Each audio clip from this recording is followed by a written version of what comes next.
মহেশখালীর মাতারবাড়িতে হাজার কোটি টাকার উন্নয়ন প্রকল্প চললেও ১৭ বছরেও উন্নয়নের ছোঁয়া লাগেনি উপজেলার প্রধান সড়কে। অথচ প্রতিদিন প্রায় ১.৫ লাখ মানুষের চলাচল এই সড়ক দিয়ে।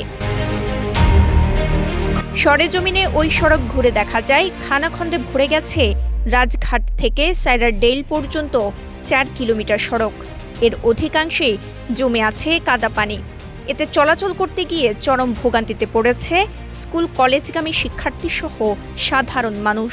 জরবানি বৃষ্টি আর রাস্তা দিয়ে আড়ি না পারি যদ্দমতরে তুলি তুলি আরম্ভ রাস্তাও খুঁজের বালা করি আর বেশি কষ্ট যার কই আর গাড়ি ঘোড়া চালাই নি পারি এটা মা বোন গর্বিত অবস্থা দিলে এটা প্রথমবার ডেলিভারি যার কই বেশি বাঙ্গাচুর এটা মনে করেন আর দেখুন রোডের অবস্থা।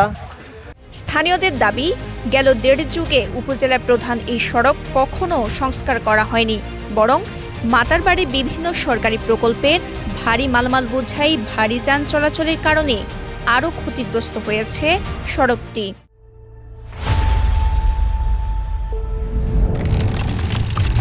যাত্রা মাতারবাড়ি যেহেতু দ্বিতীয় সিঙ্গাপুরে পরিণত হয়েছে, কিন্তু দুর্ভাগ্যবশত আমাদের রাস্তাটা এখনো সংস্কার হয়নি। এই রাস্তা দিয়ে ১.৫ লক্ষ মানুষ আসা যাওয়া করেন।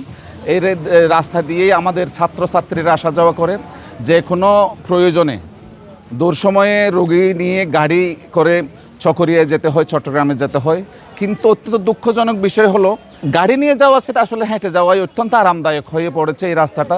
তবে সম্প্রতি স্থানীয় সরকার প্রকৌশল অধিদপ্তর দরপত্রের পর সড়কটির টেন্ডার সম্পন্ন করেছে বলে জানিয়েছেন স্থানীয় ইউনিয়ন পরিষদের চেয়ারম্যান আবু হায়দার। বর্ষা শেষেই সংস্কার কাজ শুরু হবে বলে জানান তিনি।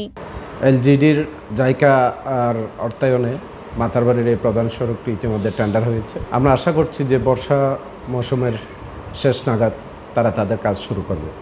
দীর্ঘ ১.৫ যুগের লাগামহীন এই ভোগান্তি থেকে মুক্তি চান মাতারবাড়ি এলাকার সাধারণ মানুষ। দ্রুত সড়কটি সংস্কারের দাবি তাদের। কক্সবাজারে মহেশখালী থেকে রকিয়তুল্লাহর পাঠানো তথ্যচিত্রে সাফা মারওয়া, কালের কণ্ঠ।